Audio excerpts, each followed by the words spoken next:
I require an heir, the Duke of Marchmont said, and a wife who will not expect me to love her.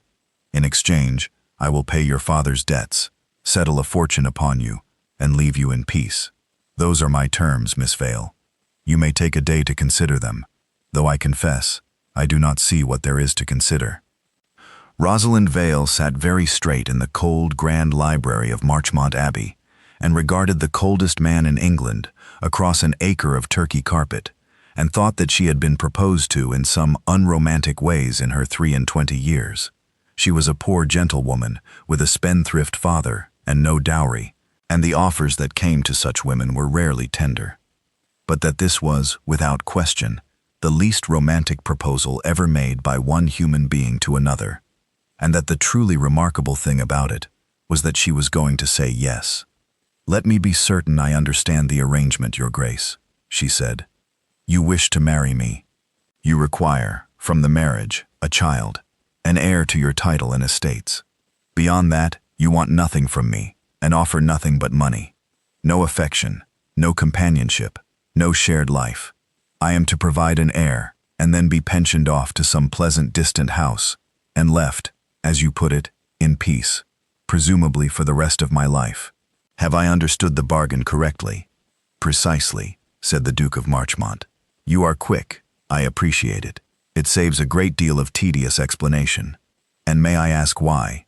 Not why an heir. Every duke needs an heir.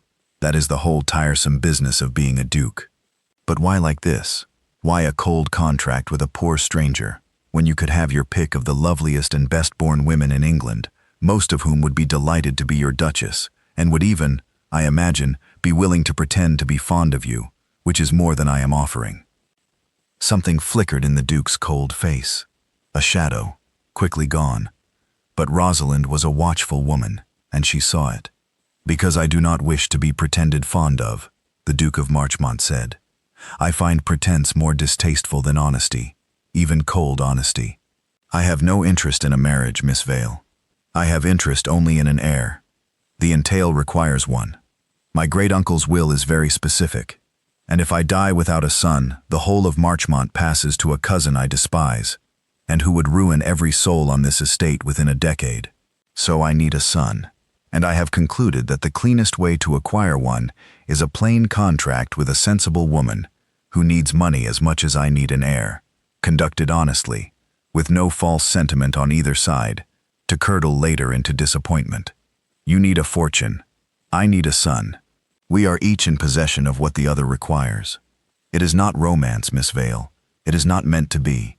It is a transaction between two clear-eyed adults, and I find I prefer it, precisely because there is no lie in it anywhere. I will not pretend to love you. You will not pretend to love me. We will do the thing that must be done, honestly and without illusion. And then, we will each be free. I had thought a woman in your circumstances might find such honesty refreshing. Was I wrong?" Rosalind considered him. He was not, she thought, an unkind man. Not exactly. He was something colder and sadder than unkind. A man who had decided, very deliberately, that he was done with feeling, and had built a life on the decision. She wondered what had done it. Men were not born this cold. They were made so, usually by a wound they had sworn never to suffer twice. But that was not her business. Her business was the fortune, and her father's debts, and her 3 younger sisters who would have no future at all if Rosalind did not secure one for them, and the plain fact that a cold contract with the Duke of Marchmont was the best offer a dowerless girl was ever likely to receive, and that she would be a fool to let a distaste for the man's frozen heart stand between her sisters and their security. "You were not wrong," she said. "I do find the honesty refreshing. It is the one thing I can respect in the whole cold business, and I will match it with honesty of my own, since we are being clear-eyed. I do not love you, Your Grace, and I doubt I shall, since you have given me very little to love, and clearly intend to give me less. But I have 3 younger sisters and a father who has gambled away everything we had, and the fortune you offer would secure their whole futures, and I would marry a great deal worse than a cold, honest duke to see them safe. So yes, I accept your terms, an heir, and then peace. But I will add one term of my own, and it is not negotiable. and if you refuse it, there is no bargain." She lifted her chin.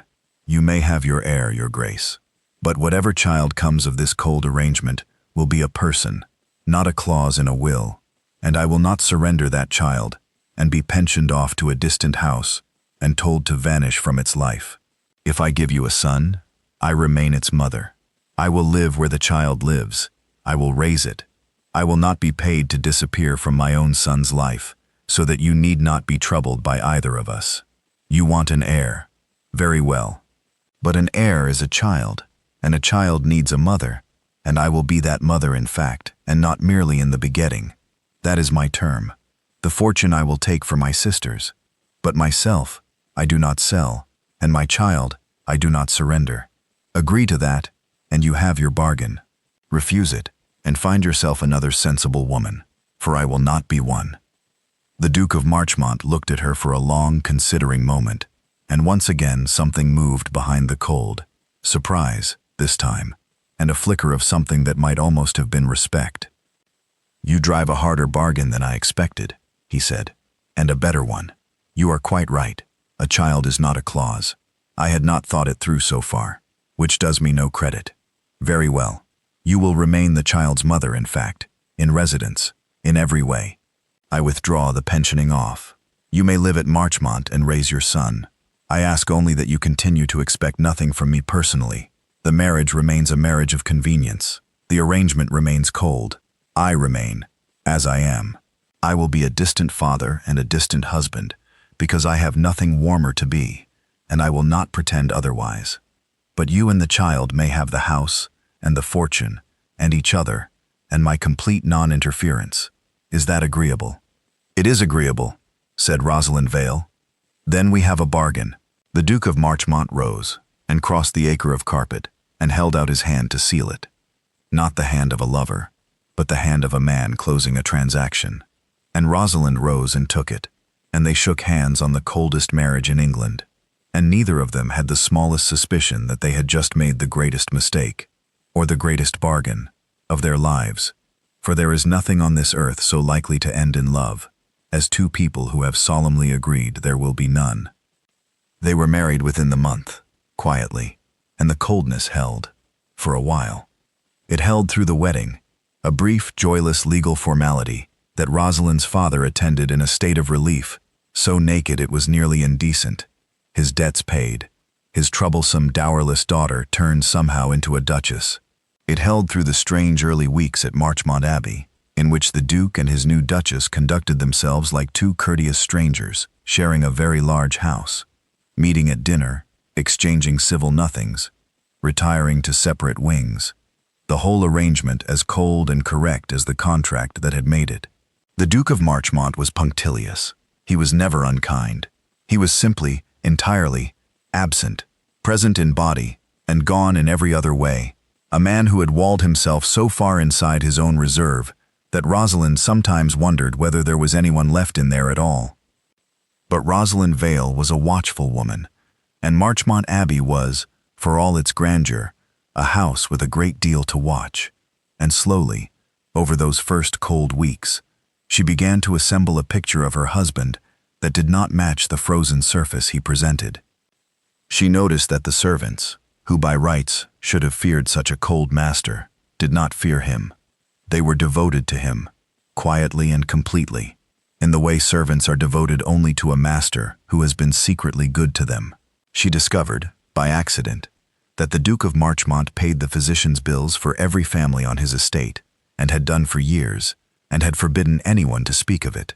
She learned that the cold Duke rose before dawn to ride his lands not for pleasure, but to see with his own eyes that his tenants were housed and fed, and that when the hard winter came, he had quietly opened his own granaries, and let no soul on Marchmont land go hungry, and had let the whole county believe him merely cold while he did it. This was not the behavior of a man without a heart.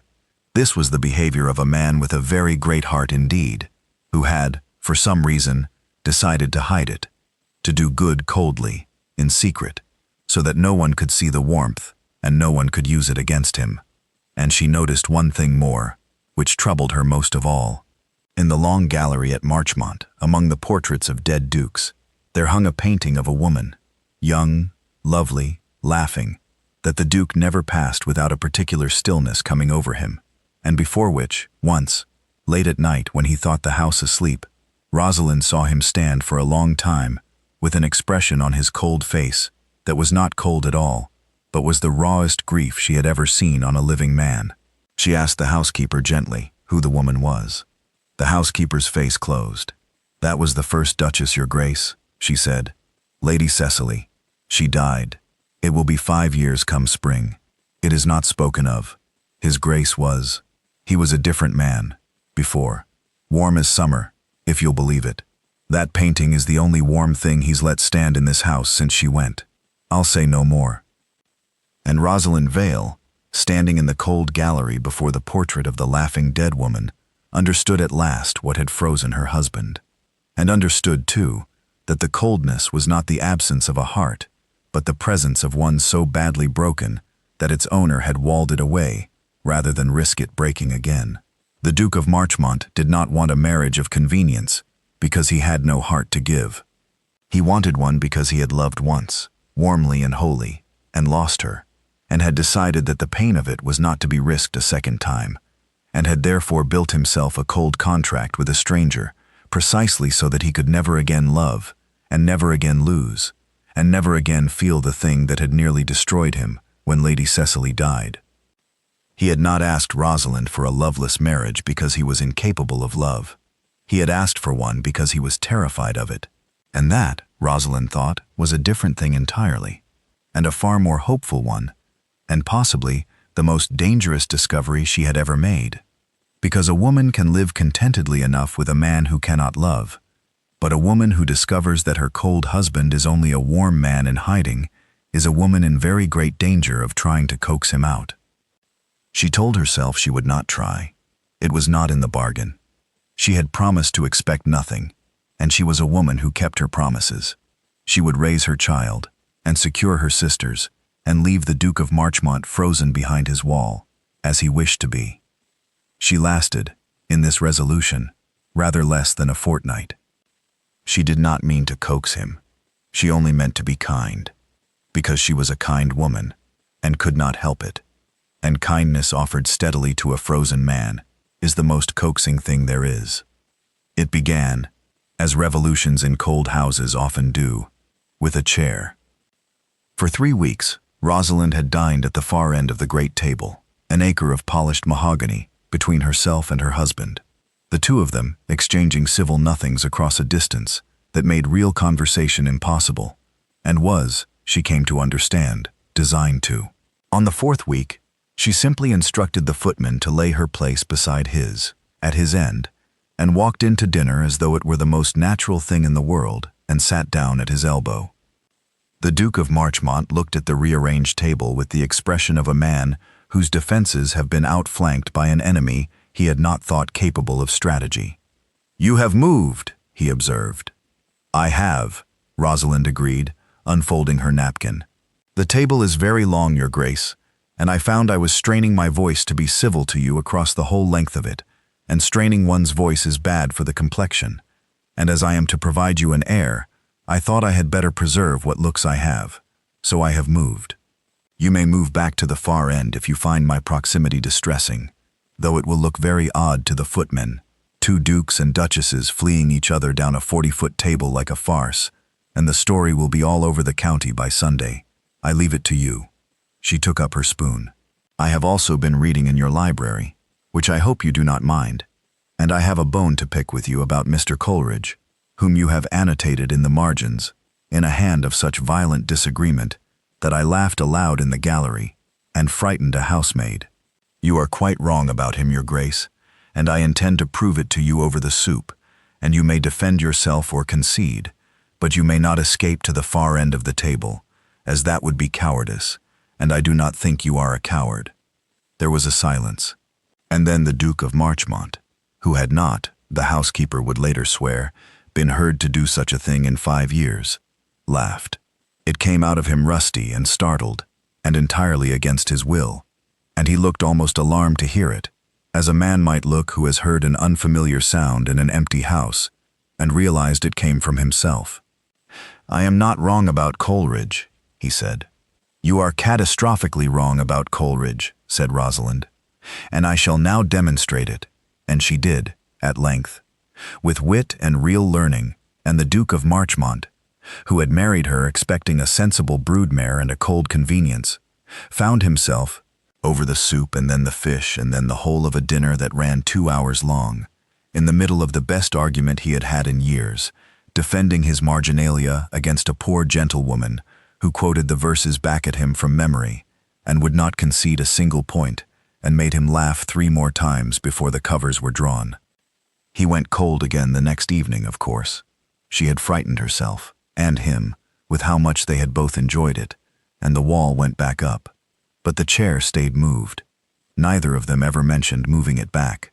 And every evening thereafter, cold or warm, guarded or unguarded, the Duchess of Marchmont dined at her husband's elbow instead of an acre away, and picked, more often than not, some argument about a book or a tenant or the management of the home farm, because she had discovered the one crack in his ice, which was that a man who has forbidden himself all warmth will still, helplessly, rise to a good argument, an argument being a kind of intimacy that does not announce itself as one, a way of paying complete attention to another person while pretending to do battle with them.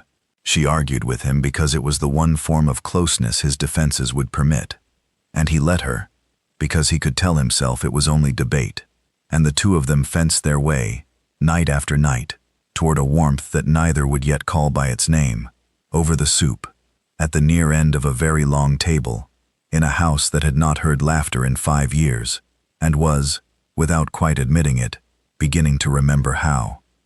It began with small things, as the thaw of a hard heart always does. She stopped letting him dine alone at the far end of the long, cold table, and simply, without asking, had her place laid beside his, and talked to him, not the civil nothings of the early weeks, but real talk, about the estate, about the tenants she had begun to visit, about a book she had found in his library and disagreed with. She did not require him to answer warmly. She simply offered warmth and let him receive it, or not as he chose, evening after evening. And the Duke of Marchmont, who had not been talked to like a person in 5 years, only feared and served and left alone in his cold, found himself, against every intention, beginning to answer. She learned his estate and made it hers, riding out among the tenants as he did, so that the county, which had had one silent cold duke, now found a duchess who knew every cottager's name and remembered every child's fever, and the two of them, without ever discussing it, began to do together the quiet good he had always done alone. She discovered his real character in the doing of it, his deep, buried kindness, his dry, hidden humor that surfaced once in a great while and startled them both, his fierce protective care for every soul who depended on him. And the more she discovered, the more she understood that the coldness was a costume, and the more she wanted, helplessly, against all her promises, to see the man take it off. And the Duke of Marchmont, for his part, found the wall he had built with such care being warmed, week by week, from the far side, found himself looking forward to dinner, to her voice, to the argument she would pick about the book, to the small, ordinary noise of a house that had a living, warm person in it again after 5 years of ice. He fought it. He knew exactly what was happening, and he fought it with everything he had, because the whole point of the cold contract had been to make this impossible, to marry a woman he could never love so that he could never again lose a woman he loved. And here was that very woman, coaxing him warm despite himself, and every degree she thawed him was a degree of danger, because a man who lets himself love again is a man who can be destroyed again, and the Duke of Marchmont had sworn on Lady Cecily's grave that he would never let himself be destroyed a second time. So he pulled back, whenever he felt himself thawing. He would answer her warmly one evening and be cold as January the next, and Rosalind, who understood exactly what she was watching, having seen the portrait and heard the housekeeper, did not take the coldness to heart, because she knew it was not rejection, but fear, the flinch of a burned man from a fire he had begun, dangerously, to want. She was patient. She had a well of patience her sisters had drawn on all their lives, She simply kept offering the warmth, steadily, without demand, and let him retreat when he needed to, and come back when he could. And the thaw went on, uneven, and frightened, and undeniable, all through that spring. There was one night that spring that broke through more of his ice than a month of dinners had managed, and it did so because it caught him off guard, before he could raise the wall. A fever had come to the estate, the low cottages by the river, where the damp bred sickness every spring, and it had fallen hardest on the children.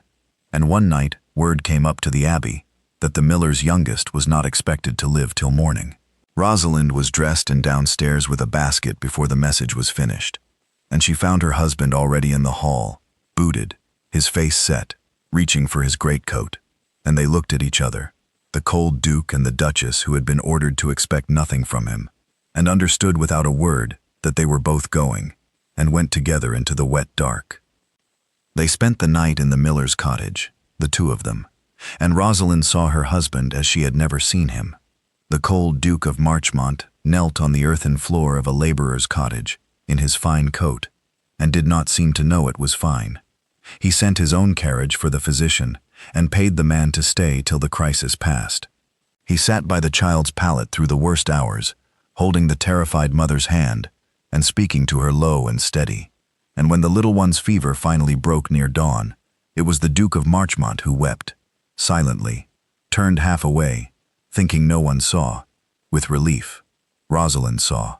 She saw all of it, and she understood that the man the county called cold had knelt on a dozen such floors over 5 frozen years, doing exactly this, secretly, telling no one, letting the world believe him heartless, while he broke his own heart over other people's children in the dark. They drove home in the gray dawn, both of them exhausted, and for a long while neither spoke. Then Rosalind said quietly, "You do that often, don't you? Sit up all night in a cottage with a dying child, and let the county go on thinking you cold. The housekeeper told me you pay the physician's bills. I did not know you sat the nights yourself." The Duke was silent a moment, watching the wet fields go by. "It is easier," he said at last, "to do good coldly. If I let it be known, if I let anyone see that I care whether the miller's child lives, then I have given them a way to hurt me, and worse, I have given myself a way to be hurt, because to care openly is to grieve openly, when caring is not enough, when the child dies, as they sometimes do, as—" He stopped. "I learned, when Cecily died, that caring is the thing that breaks you. So I decided to do the caring in secret, where it could not be seen and could not be used, and could not, I told myself, break me again. I would keep every soul on this estate housed and fed and physicked, and I would let no one know it was love that did it. Because love seen is love that can be lost in front of witnesses, and I could not bear to be seen losing anything ever again. So, yes, I sit the nights, and I let them call me cold. It is safer." He turned his head and looked at her, and there was something naked in his tired face. "You were not supposed to see it, Rosalind. That was rather the whole point. You have a most inconvenient way of seeing things I have spent 5 years hiding." "I have," Rosalind agreed gently. It is a great fault in me. My sisters have always complained of it." She hesitated, then laid her hand over his, on the seat between them, the first time she had touched him, except at the cold handshake that sealed their bargain, and she felt him go still, and did not take it away. "I will tell you what I saw tonight, Your Grace, since I was not supposed to see it, and have therefore earned the right to report it. I saw the least cold man in England kneel on a dirt floor and weep with joy that a miller's baby would live. That is what I married, not a cold duke, a warm man who has frozen the outside of himself so hard that he has half convinced even himself, but who cannot, it turns out, stop his heart from breaking open over a stranger's child in the dark. You cannot hide it from me anymore, Marcus. I have seen the man under the ice. I am not going to pretend I have not. I will not press you. I promise to expect nothing, and I keep my promises. But I will not lie to you either. And the truth is that I saw you tonight, all of you, and I find the cold duke was never the real one, and I am not frightened of the warm man underneath, whatever he is frightened of. That is all. You need not answer. But you should know you have been seen, and that the person who saw you was glad. And the Duke of Marchmont did not answer. He could not. The wall was cracking and he did not trust his voice. But he turned his hand over, beneath hers, so that their palms met, and he held her hand the whole rest of the way home through the gray dawn, which was not in the bargain at all, and which said more than any answer could have. In due course, and the period drew its veil discreetly over the matter, as periods do, the purpose of the bargain was accomplished, and by summer it was known that the Duchess of Marchmont was with child. And here, the Duke of Marchmont's careful coldness met the thing it could not survive, though not in the way he feared. He had expected the child to make things simpler, to complete the transaction, to give him his heir and let the arrangement settle into the distant civility he had planned. Instead, it undid him, slowly, and then all at once, because a man cannot watch a woman he has begun against his will to love, carry his child through a long, tender spring, and remain frozen. He found himself watching her. He found himself anxious for her comfort, ordering things for her ease that no marriage of convenience required, sitting with her in the evenings, not from duty, but because he could not, it turned out, keep away. He found himself, one night, with his hand against the swell of her belly where the child moved, and his cold face broken open with a wonder he could not hide, and Rosalind watching him with a tenderness that terrified him, and he took his hand away as though burned, and went cold again, and left the room, because he had felt the wall crack straight through, and the old terror come howling up behind it. I am doing it again. I am letting myself love, and loving is losing. I know how this ends. I have stood before her portrait 5 years. I will not survive it twice. Rosalind let him go, but that night she understood that the bargain had failed exactly as she had suspected it must, that the two of them had done the one thing they had sworn not to do, and that her cold husband was now not cold at all, but merely a warm man in an agony of terror, loving her against his will, and hating himself for it, waiting for the loss he was certain must come. She tried, once, to reach him about it directly, on a warm evening, late in that summer, when they sat together in the garden, and he had been quiet and far away for an hour. "You are frightened of the baby," she said. "Not a question, not of the child itself. I have seen your face when it moves. You are not frightened of loving it. You love it already. You cannot hide that from me, any more than you can hide the rest. You are frightened of me, of the coming of it, because you stood outside a closed door once, and lost the woman behind it. And now there is going to be another closed door, and another night of waiting, and you have convinced yourself that God gave you a second chance at love, only to take it away in exactly the same manner, as some sort of lesson. That is what is behind the coldness these last weeks. I am not a fool, Marcus. Tell me I am wrong." The Duke of Marchmont was silent a long time. "You are not wrong," he said at last, very low. "Cecily died in the childbed, Rosalind. Did no one tell you that? Of course no one told you. That is how she died. There was a child, and it came too early, and it did not live, and neither did she. And I stood in that passage for 11 hours, and then they opened the door, and she was gone. And now you are, and there will be another door, and another passage, and I have done the sum 100 times in the dark, and I cannot make it come out any way but the way it came out before. And I am so afraid, Rosalind. I am so afraid that I have gone cold to you again, to try to make it hurt less when it comes, which is the coward's arithmetic, and I know it, and I cannot stop doing it. I am trying not to love you so that losing you will not destroy me, and it is not working. It has never worked. I love you more every day, and dread the door more every day, and there is no bargain I can make with any of it." And Rosalind took his cold hand and pressed it flat against the child that moved beneath her heart, and held it there, though he tried at first to pull away. "Then here is the only thing I can give you," she said, "and it is not a promise that I will live, because I cannot promise that. No one can, and you have had enough lies. It is this: I am not Cecily, and this is not that door, and you are not the same helpless man who stood in that passage. You have a wife now, who has fought her whole life, and does not intend to stop, and the best physician in the county already retained, and a will to live for you, and for this child that is stronger than anything grief has ever put against me. The odds are not the odds you keep counting in the dark. You are counting them with a heart that only remembers the once it went wrong. But whatever comes, hear me, Marcus. You must not spend the months I am certainly here, going cold to me, to prepare for the chance that I might not be. That is spending the sure joy to soften an unsure grief. And it is the worst bargain of all, and it is the one you keep making. Love me now, warmly, while I am certainly, warmly here. If the door takes me, you will grieve me either way. Cold or warm, you will grieve. So you may as well have had the warmth. Do not let fear steal the summer we are certainly given to guard against a winter that may never come. That is all I ask. Be warm to me now. Now is the only thing either of us ever actually has. He did not answer with words. But that night the coldness broke a little, and he stayed, and did not flee to his own wing, and sat with his hand on the child until they both slept. And though the terror did not leave him, and would not leave him until the dreadful autumn night was safely past, he stopped, from that evening, punishing her with ice, to prepare himself for a loss that had not come, and as it turned out, would not. And then, in the autumn, the loss very nearly came, and it was the thing that broke the whole frozen thing wide open, because Rosalind's labor, when it came, was hard and long and dangerous.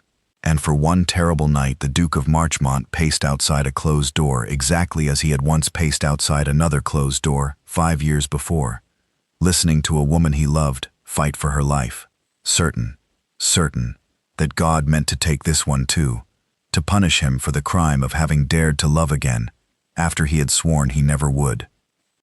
The night was the longest of the Duke of Marchmont's life, longer even than the night Cecily had died, because this time he understood exactly what he stood to lose, and exactly whose fault it was that he had let himself grow to love it. He paced the passage outside the closed door. He heard the low, urgent voices of the midwife and the physician, and Rosalind's cries, and then the long silences that were worse than the cries. And he did the thing he had sworn on Cecily's grave he would never do again. He prayed, brokenly, to a God he had stopped speaking to 5 years before, not for the heir, not for the son the whole cold bargain had been built to produce, but for her, only for her. Rosalind, take the title and the estate, and give it all to my cousin, and let the whole of Marchmont fall to ruin. Only let her live. I will ask nothing else ever again. Only let her live. He understood, pacing that passage, the full measure of what he had done to himself, that he had built a cold contract precisely to avoid this night, this terror, this helpless love, and that it had all been for nothing, because you cannot contract your way out of the human heart. And he had gone and loved her anyway, exactly as he had feared, and now he stood to lose her, exactly as he had lost Cecily, and the wall he had built had protected him from nothing at all. And near dawn, the door opened, and the physician came out, gray with exhaustion but not grave, and said the words the Duke of Marchmont had not dared to hope for. "Your Grace, you have a son, and her Grace is. It was very hard, and she is very weak, but she is alive, and she will live, and she is asking for you." The Duke of Marchmont went into the room where his wife lay, spent and white and alive, with their son in the crook of her arm, and the careful frozen man who had proposed a loveless bargain in a cold library 6 months before, came apart entirely, at last, past any hope of repair, and it was the best thing that had ever happened to him. He crossed the room and fell to his knees beside the bed, and he took her hand, and he could not speak for a moment, and when he did, the words came out of him raw and broken and utterly without the cold. "I thought I had lost you," he said, "all night. I stood in that passage and I was certain God meant to take you too, to punish me for letting myself. Rosalind, I have to tell you something, and I have to tell it badly, because I have never said it sober in 5 years, and I am terrified. I broke our bargain, months ago. I broke it, and I hid it from you, and I hated myself for it every day. I promised you a cold marriage. I promised I would never love you. I built the whole arrangement so that I never could, because I loved a woman once, my Cecily, warmly and wholly, and she died, and it very nearly killed me. and I swore over her grave that I would never let myself love again, because loving is losing, and I could not survive the losing twice. And so I found a sensible poor stranger, and I offered her a cold contract, and I congratulated myself on my cleverness.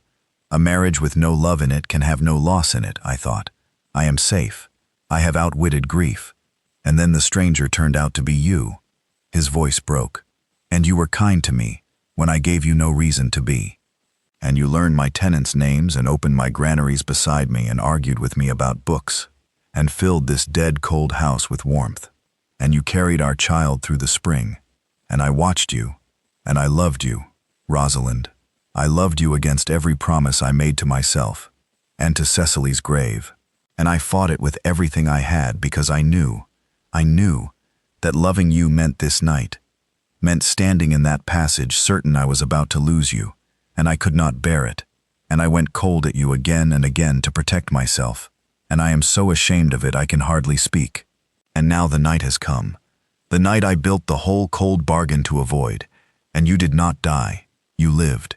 And I am kneeling here understanding that I wasted 6 months being cold to you out of fear of a loss that did not even come, and that I would not give back 1 hour of loving you to be spared 1 hour of fearing it, and that the cold bargain was the greatest mistake of my life, and loving you the greatest gift, and I have been too much a coward to say any of it until I nearly lost the chance to say it at all. Rosalind Vale, weak and white against the pillows, with their newborn son in her arm and tears on her exhausted face, looked at her husband kneeling broken beside her bed, and she freed her hand from his, only to lay it against his cold cheek, which was not cold at all now, but wet. "I knew," she said softly.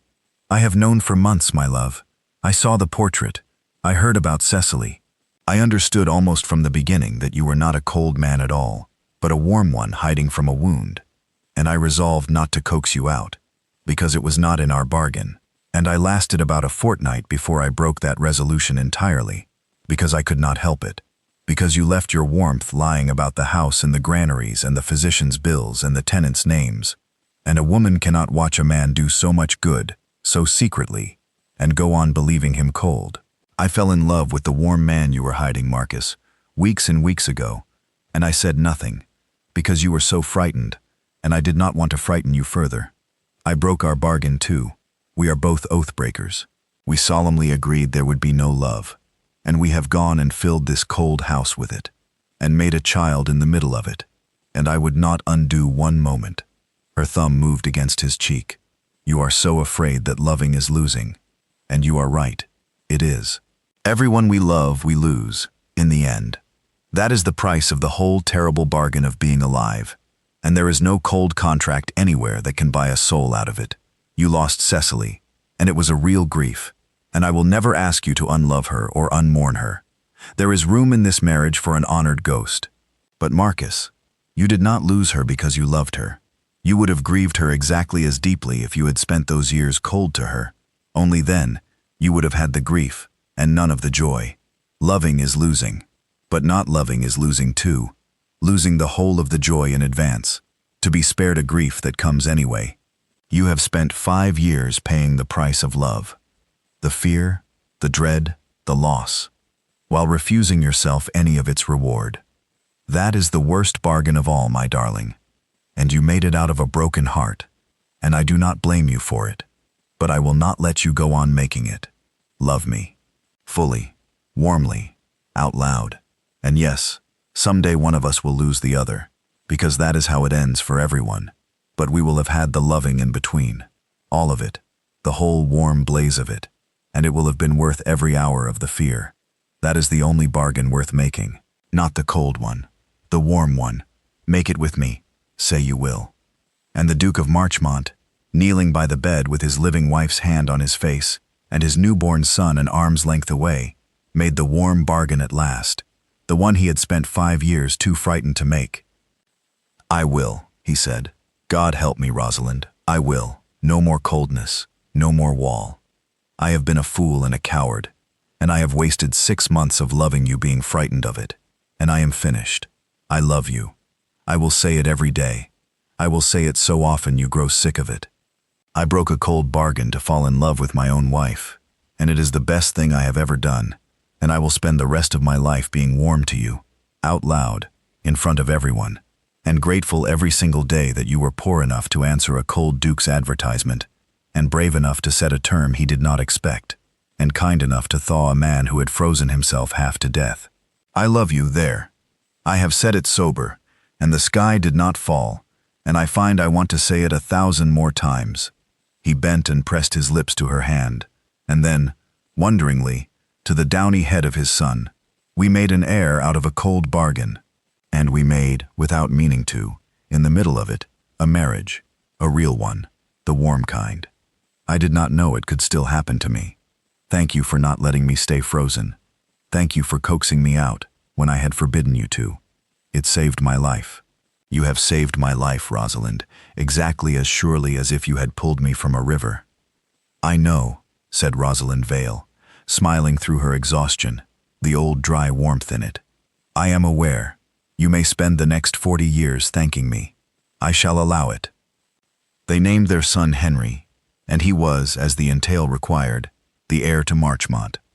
But he grew up, unlike any heir Marchmont had known in generations, in a warm house. For the cold abbey thawed, that winter, and never froze again. The Duke of Marchmont, having broken his cold bargain, threw the whole of it away and never looked back. And the warm man the housekeeper remembered, the one who had been warm as summer, if you'll believe it, came back to life by slow degrees, coaxed the rest of the way out by a wife who had promised to expect nothing, and had instead, patiently and against orders, given him everything.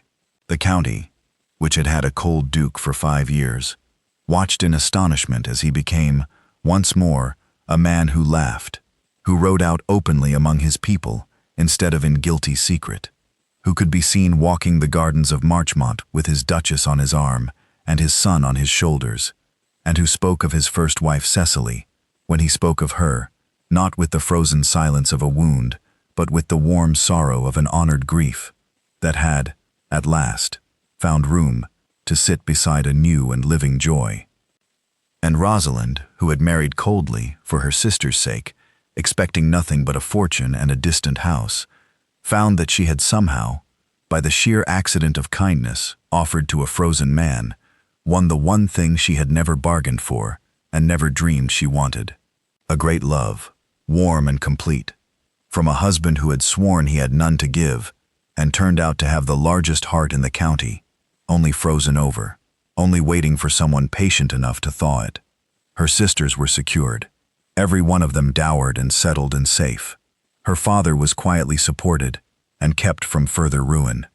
And Rosalind herself, who had sold nothing of her soul in the cold bargain and had insisted on keeping her child, ended by keeping a great deal more than she had ever thought to ask for. The portrait of Lady Cecily stayed in the long gallery. Rosalind would not have it otherwise, and the Duke loved her the more for it. She was your first happiness, Rosalind said, and she should not be hidden as though she were a shame. Let her hang. Our son may know he had a mother's love waiting for him, even before he was born, in a manner of speaking, that this house held love before it froze, and holds it again now. There is no jealousy in me toward a ghost, Marcus. She kept your heart warm until it broke, and the breaking is what made you build the wall, and the wall is what made you offer a cold bargain to a poor girl, and the poor girl is me. So in a way, I owe her everything. Let her hang, and be honored, and be at peace. There is room in a warm house for a kind ghost.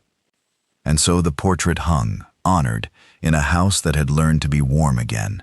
And the Duke of Marchmont, who had once tried to contract his way around the human heart and been comprehensively defeated by it, would tell his son, when the boy was old enough to hear it, the truest thing he had ever learned. I tried to make a bargain with life, Henry, he would say, in which I could have everything I needed and risk nothing I feared. I tried to have an heir without a marriage, a wife without a love, a life without a loss. And life laughed at me, as it laughs at every fool who tries it, because there is no such bargain. There never was. And the trying only cost me 6 months of happiness I might have had sooner. Love is losing, in the end.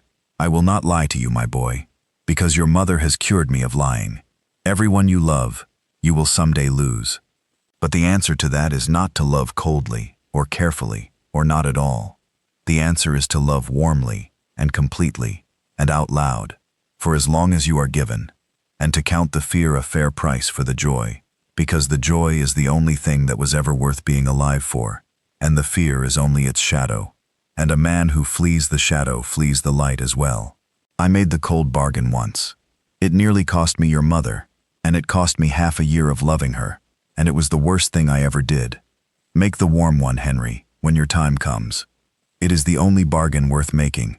Your mother taught me that, in a cold library in a hard autumn, and I have been grateful every day since that she drove a harder bargain than the one I offered, and kept her heart and her child, and thawed a frozen fool into the happiest man in England.